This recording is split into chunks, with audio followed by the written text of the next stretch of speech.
You've heard the argument that this bill has figured out a clever loophole in the federal statute, the Protection of Lawful Commerce in Arms Act. But just let me suggest that believing that requires relying on the expertise of the attorneys behind the drafting of this bill. And as the prior witnesses pointed out, and as the other committee members have, and as I'm sure future witnesses will, this is not a bill whose draftsmanship rises to the level of competence that is typical in the Colorado legislature or in any legislature. We've had for a quarter century this big debate in the country over what is an assault weapon, and it's been a difficult thing to classify because it's rather amorphous and all that. But in all the definitions, nobody until this bill has ever claimed that a double-barrel shotgun is an assault weapon. The double-barrel shotgun, which has 2 shots and then you have to break open the gun and reload it, classically used for trap and skeet shooting and for sporting clays, one of the core sporting arms in our country, is classified here as an assault weapon, and then we're told that it has no legitimate purpose in society, and on and on and on, and these inaccurate findings of the bill, which aren't true for the narrow, what most people think of when they think of the words assault weapon, but become completely implausible and irresponsible when applied to things like a double-barrel shotgun. Or let's take another firearm, a single-shot rifle, by which I don't mean guns like everything that where you press the trigger once you get one bullet. I mean a gun that if you put one round in the firing chamber, you shoot it, and then you want to shoot another bullet, you have to break open the gun again and put another rifle in, another round of ammunition. I have one of those in 17 caliber, which is the lowest thing you can actually get for a firearm, for use in prairie dog hunting. It's low power, but accurate at long distances. And according to this bill, that's an assault weapon. That's irrational. And it's a sign that the draftsman of this bill was not responsible or knowledgeable about firearms or firearms law. These are not super intricate, tricky mistakes. I'm not talking, we're not deep in some banking regulation bill where there's only 6, or school finance, where there are only 6 people in the state who actually understand it, and even none of them understands the full thing completely. These are easy and obvious and sloppy errors. Putting aside that, and putting aside the whole issue of strict liability and everything else in Section 1 of the bill, I think it's also important that the committee consider Section 2 of the bill. Section 1 is about liability for assault weapons, and it's Alice in Wonderland, massive over-definition of that. Section 2 goes even further. The Colorado legislature has twice enacted laws to protect firearms manufacturers and retailers in general, not any particular firearms, but the firearms as a class, from who make the firearms properly, from lawsuits. The first bill was enacted in 1986, and House Bill 1192. I wasn't able to get the libraries closed, so I couldn't get the record on that. And then a bill to strengthen that was enacted in 2000, House Bill 1208, which passed the House 42-23 and the Senate 22-9. So both with bipartisan support in those chambers. This bill repeals all of that. And so, quite apart from what it does about so-called assault weapons, it makes every manufacturer and retailer of firearms open to lawsuits. The legislature, so even if you think that assault weapon manufacturers, as this is overdefined, ought to be sued under the bill's extremely stringent provisions, this bill goes much further than that.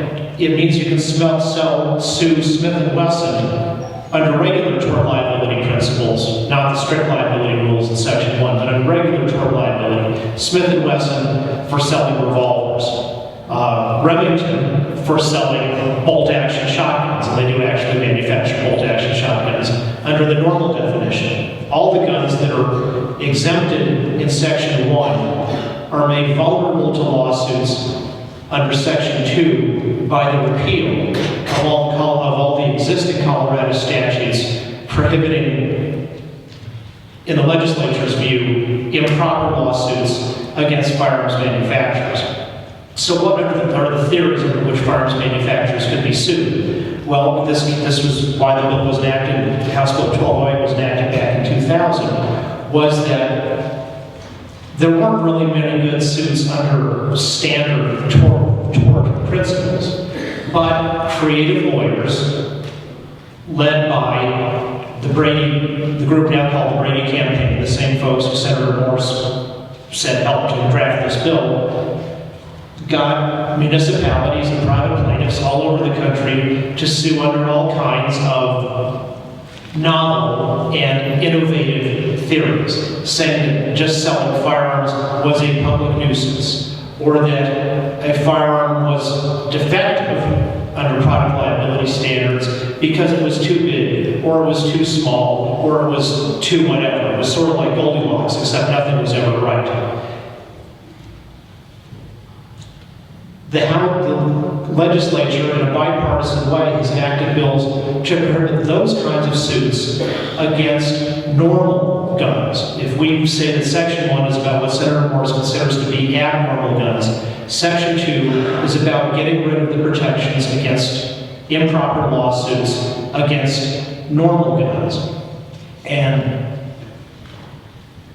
I would hope that as the committee votes on this, they consider not only the many problems of Section 1, which I think other witnesses will focus on, but also the radical nature of Section 2, which would put Colorado out of step with many of our sister states. About 2/3 of them had enacted something like Section 2 before Congress acted in 2005 with the Protection of Lawful Commerce in Arms Act. Section 2 repeals one of the ways in which Colorado law is very mainstream nationally, where most states have laws like this for the same reasons that the Colorado legislature chose to. Thank you very much. Thank you. Senator Robert? Yes, thank you. I do have one quick question. I'd like to hear your take on. We had some discussion with someone earlier about this, and that is on refer to this section, even though I think it's in several places of the bill, but on page 4, line 17, it talks about negligent entrustment. We use the sublime of a semi-automatic shotgun rifle, is the way I read the assault weapon, in this bill, by a seller or transfer for the use of the third party when the seller or transfer knows or reasonably should know that the third party doing is basically they've been negligent in the transfer. Okay, here's my question. Does the definition of negligently entrust the assault weapon to a third party over on page 7 color what is negligence? Starting on line 19, page 7, it says, the person who sells or transfers an assault weapon is deemed to be aware, and then there are 2 sections. One, that these weapons are really dangerous, it says, and 2, of the extreme likelihood that they will hurt somebody. I'm paraphrasing. But nonetheless, it's such a high standard, or low standard, I should say, for what negligence is. It seems to me on page 7 that would color what negligent entrustment means over on page 4. Does that make sense to you? Or I certainly think that is an argument that Mr. Kopel, oh, sorry. Thank you. I think that is certainly an argument that plaintiffs' attorneys would make.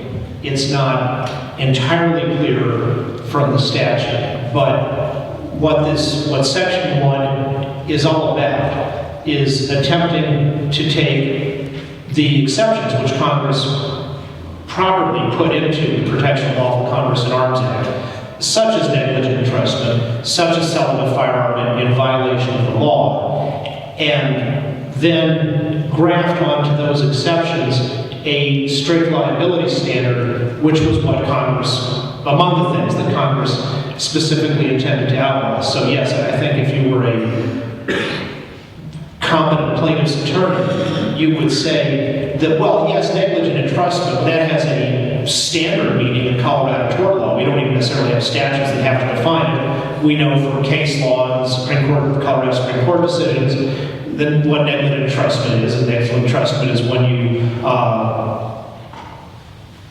give a 7-year-old you just met a bottle of whiskey and say, keep an eye on this for a while and hang out by the swimming pool and the train tracks and here's the keys to my pickup truck. But don't do anything with it. I'll be back in 3 days. Keep an eye on it. That's negligent entrustment in a standard way, but I think the plaintiff's attorney would certainly not be acting would be making a possible argument when he says, yes, that's true for negligent entrustment in general in Colorado law, but here this statute creates a statute-specific meaning of negligent entrustment, and what it really means by negligent entrustment when it's used as a term of art in this statute is actually something like the strict liability, highest degree of care standard. So it really makes negligent entrustment the opposite of what we think of it in its normal sense of the law, and instead elevates it to something that is a far more severe standard than negligence, getting either at strict liability or very close to that with that highest degree of care. Thank you. Senator King. Thank you, Madam Chair.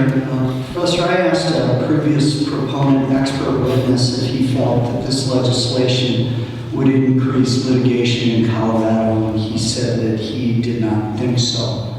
What say you? Mr. Kopel. My father, who had a near-perfect voting record from the Colorado Trial Lawyers Association, I think would have said that when you pass a bill to expand tort liability, it is a reasonably foreseeable consequence that there will be more tort lawsuits. Senator King. Well said. Do you know of any other state in the country that is attempting or has implemented this type of legislation? No, this is cutting edge. Sorry. We would be on the cutting edge here, Senator. Senator King. Thank you, Madam Chair. So, in essence, Colorado would be sort of the petri dish for the possible destruction of the firearms industry in the United States. Mr. Kopel.